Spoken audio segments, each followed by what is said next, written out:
Hello guys, what's up? Welcome to our show. Welcome to the channel.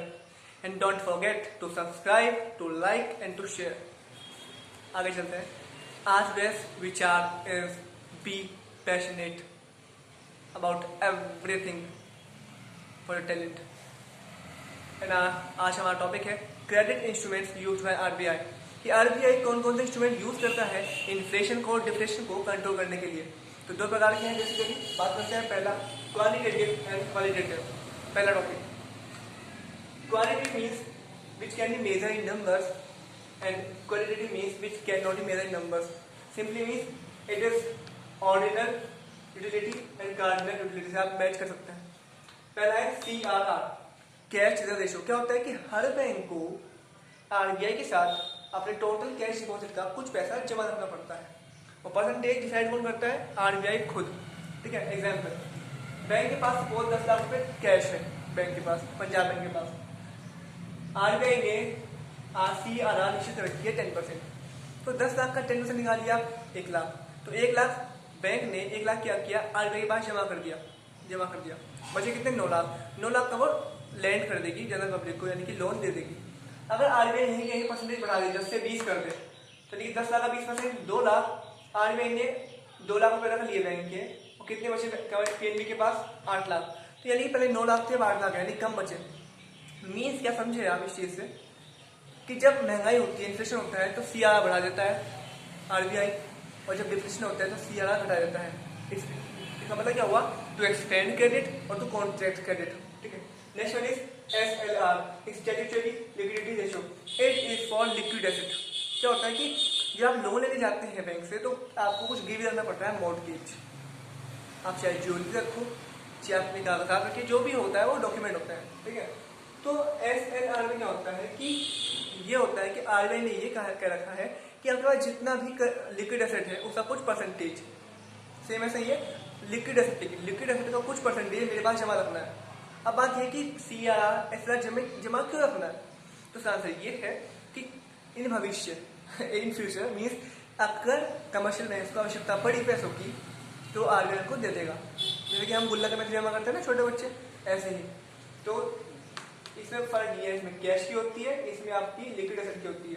Next is open market operation. क्या होता है कि RBI government securities purchase करता है, cell करता है. कैसे? देखते हैं.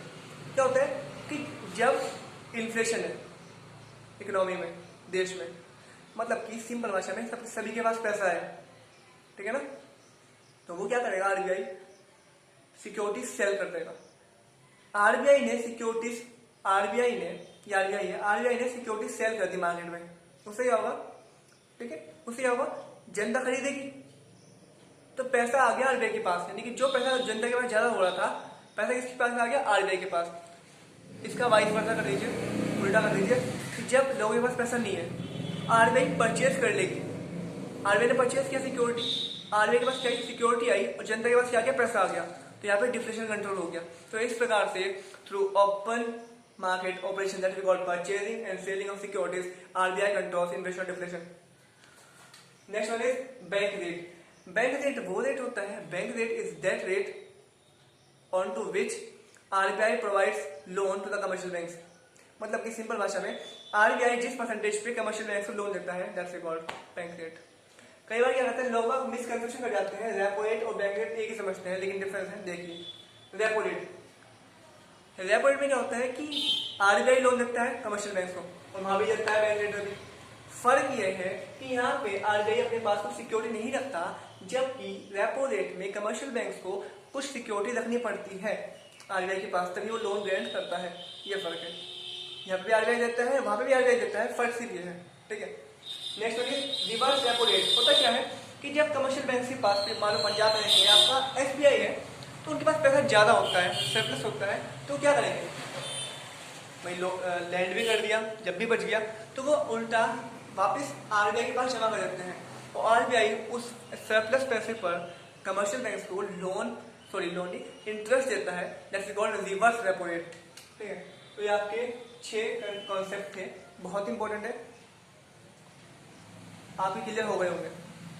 Next one is qualitative. पहला है मार्जिन रिक्वायरमेंट. सिंपल एग्जांपल देते हैं कि अगर कोई भी अगर बैंक से लोन लेने जाते हैं तो क्या करता है, सपोज हमें 1 लाख का लोन चाहिए तो हमारी मॉर्गेज रखवाते हैं सिक्योरिटीज ज़्यादा रुपए की। 1 लाख का लोन चाहिए तो रखवाएंगे सिक्योरिटी आपकी 1.5 लाख की सपोज, ठीक है ना। तो जो वो अंतर आया 50,000 का, that is called margin requirement. Margin का मीनिंग होता है गैप, आप सुना होगा मार्जिनल यूटिलिटी, ठीक है ना। तो ऐसे ही वही है मार्जिन, कितना गैप है। तो 50,000 क्या हुआ, वो मार्जिन रिक्वायरमेंट है। कल को वो बंदा पैसा नहीं भी दे पाया, कोई बात नहीं, बैंक के पास क्या है, उसका जो मॉर्गेज पड़ा हुआ डॉक्यूमेंट वो है। Next one is rationing of credit. Rationing of credit मतलब क्या होता है कि उधार को बांटना। क्या होता है कि आरबीआई ने एक फिक्स रखी है परसेंटेज, मतलब कि किसी को लोन चाहिए बिजनेस पर्पज के लिए, किसी को हाउस होल्ड के लिए, किसी को इन्वेस्टमेंट के लिए, किसी को किसी चीज के लिए। आरबीआई ने 5-6 कैटेगरी बांट रखी हैं, businessman, house hold, investment company या हाउस होल्ड जो भी है, स्मॉल फार्म्स। तो क्या होता है कि परसेंटेज फिक्स है, बिजनेसमैन के लिए 10% लोन मिलेगा इतने परसेंटेज तक, हाउस होल्ड को इतने % लोन मिलेगा, या फिर रुपीज में 4 लाख लोन इसको मिलेगा। जैसे होता है ना एजुकेशन लोन होता है 4 लाख का था पहले, हमारे को मालूम नहीं कितने का है, 4 लाख का होता था पहले। तो मीन्स रेशियो ऑफ फेज मतलब होता है कि हर एरिया का, हर फील्ड का कोटा फिक्स है पहले उधार का, ratio of phase. Next one is model situation. Means क्या होता है कि जब आरबीआई हर कमर्शियल बैंक को गाइडलाइन जारी करता है, अब ये उनकी जिम्मेदारी है कमर्शियल बैंक की कि वो उन बातों को माने। अगर वो नहीं मानते तो वो बात आपने डायलॉग सुना होगा, पहले पास से, फिर लास्ट से, फिर घूसों से। मेरे को याद नहीं आ रहा प्रॉपर, ठीक है। ये बात याद है कि सन्नी देओल का है, ठीक है ना।